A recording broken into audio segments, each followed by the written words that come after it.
আমার দলের প্রথম বক্তা যখন অবহেলাকে সংজ্ঞায়িত করে গেলেন, তখন প্রতিপক্ষের প্রথম বক্তা বিতর্কের এই মঞ্চে উপস্থিত ছিলেন ঠিকই, কিন্তু মন হয়তো ছিল অন্য কোথাও। তাই তিনি বারবার ভিন্ন ভিন্ন সুরে একই গান গিয়ে প্রমাণ করার চেষ্টা করে গেলেন যে সন্তানের মানসিকতা নাকি বৃদ্ধ পিতামাতার প্রতি দায়িত্ব পালনে অবহেলার মূল কারণ নয়। অবহেলার সংজ্ঞায় যেখানে বলছে অবহেলা হচ্ছে প্রদত্ত পরিস্থিতিতে যত্নের অভাব এবং ইচ্ছাকৃত অসতর্কতা, অর্থাৎ বিজ্ঞ প্রতিপক্ষ, অবহেলার প্রশ্ন আসে তখনই যখন আপনি পূর্ণ সামর্থ্য থাকা সত্ত্বেও আপনার বৃদ্ধ পিতামাতার যত্নের প্রতি ছিলেন উদাসীন। যে ছেলেটি শুধুমাত্র টাকার অভাবে বৃদ্ধ মায়ের চিকিৎসা করাতে পারছে না, সে কিন্তু আজকের বিতর্কের বাইরের বিষয় বিজ্ঞ প্রতিপক্ষ, কারণ সে চেষ্টা করেও পরিস্থিতির শিকার। তার মানসিকতার কোনো দোষ নেই, অবহেলার তো কোনো প্রশ্নই আসে না। কিন্তু বৃদ্ধ পিতামাতার প্রতি দায়িত্ব পালনে পূর্ণ সমর্থ হয়েও যদি আপনি তাদেরকে করেন উপেক্ষা, তখনই তাকে আমরা বলবো অবহেলা, যে আপনার মানসিকতারই সমস্যা বিজ্ঞ প্রতিপক্ষ। আমার সন্তান যেন থাকে দুধে ভাতে, অন্তরের এই নিবেদন তো পৃথিবীর সব বাবা মায়ের। অথচ সারাটা দিনের ব্যস্ততা শেষে একটুখানি অবসর পেলেই যেখানে আমাদের ফেসবুক বা হিন্দি সিরিয়ালে ডুব দেওয়ার সময় হয়, সেখানে ফোন দিয়ে মাকে একটিবার জিজ্ঞেস করার সময় হয় না মা ভালো আছে কিনা, বাবাকে জিজ্ঞেস করার সময় পর্যন্ত হয় না ওষুধগুলো ঠিক মতো খাচ্ছে কিনা। এখানে দোষটা কিন্তু বিজাতীয় সংস্কৃতির ধারক ও বাহক হিন্দি সিরিয়াল বা সোশ্যাল মিডিয়া, ফেসবুকের আগে আপনারই মানসিকতার বিজ্ঞ প্রতিপক্ষ। একজন সুস্থ মানুষ সর্বোচ্চ 45 ডেল একক পর্যন্ত ব্যথার সম্মুখীন হতে পারে, আর সন্তান জন্মদানের সময় আমাদের মায়েরা যে পরিমাণ ব্যথার সম্মুখীন হন তা 57 ডেল এর কিছু বেশি, যা একজন সুস্থ স্বাভাবিক মানুষকে প্রয়োগ করা হলে অনায়াসে তার 20টি হাড় ভেঙে যাবে। সন্তানের জন্যই যে মায়ের সর্বস্ব বিসর্জন, সন্তান হয়ে সে মায়ের প্রতি যেন আমাদের নিষ্ঠুরতম আচরণ।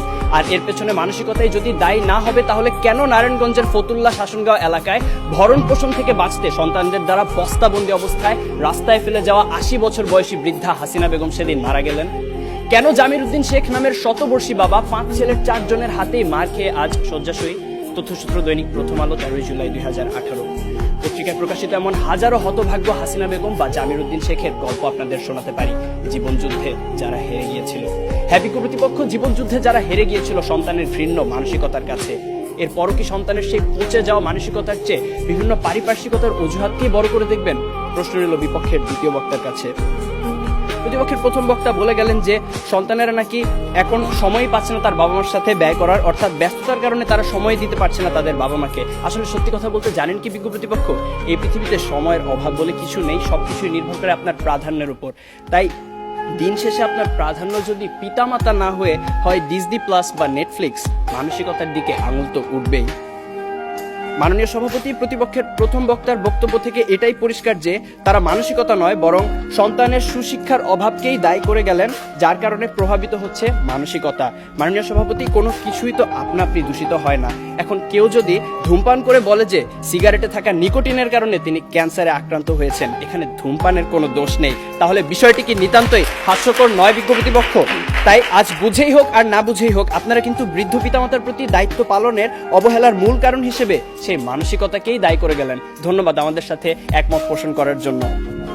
প্রতিপক্ষের প্রথম বক্তার মতে বর্তমান সমাজে বাবা মায়ের মধ্যকার অশান্তি, ঝগড়া ইত্যাদি দেখে অবহেলায় একটি বড় হওয়া একটি সন্তান তো সেগুলোই শিখবে। কিন্তু বিজ্ঞ প্রতিপক্ষ একই পরিবারে বেড়ে ওঠা 2টি সন্তানের মধ্যে যখন এক ভাই হয় সমাজে উচ্চ প্রতিষ্ঠিত আর আরেক ভাই হয় মাদকাসক্ত বেকার, তখন আপনি কি বলতে চাইছেন যে তাদের বাবা মা তাদের দুরকম শিক্ষা দিয়েছে?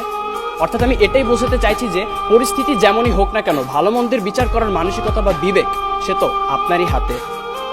অবাক বিষয় কি জানেন বিজ্ঞ প্রতিপক্ষ, আপনারা যখন এই মঞ্চে দাঁড়িয়ে বৃদ্ধ পিতামাতার প্রতি অবহেলার বিভিন্ন কারণ হিসেবে নানা অজুহাত টেনে আনতে ব্যস্ত, তখন সবকিছুকে বুড়ো আঙুল দেখিয়ে মন্তাজ মিয়া নামের একজন দরিদ্র রিক্সা চালক সম্পূর্ণ অপরিচিত একজন বৃদ্ধকে নিজের বাড়িতে নিয়ে এসে নিজের বাবার মতো যত্নার্থী করছেন গত 5 বছর ধরে।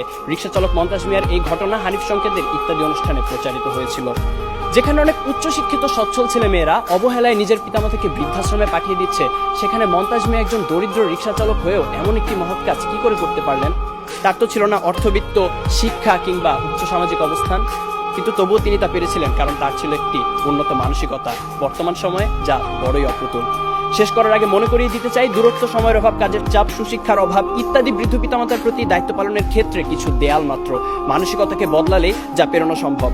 বৃদ্ধ পিতামাতার প্রতি দায়িত্ব পালনের ক্ষেত্রে যদি কোনো কারণে কমতি হয় বা সন্তান অসমর্থ হয়, সেক্ষেত্রে আপনাদের দ্বারা দেখিয়ে যাওয়া যুক্তিগুলো হয়তোবা একটি কারণ, কিন্তু বৃদ্ধ পিতামাতার প্রতি দায়িত্ব পালনের ক্ষেত্রে যদি কোনো কারণে অবহেলা করা হয়, সেটা অবশ্যই সন্তানের মানসিকতারই সমস্যা বিজ্ঞ প্রতিপক্ষ।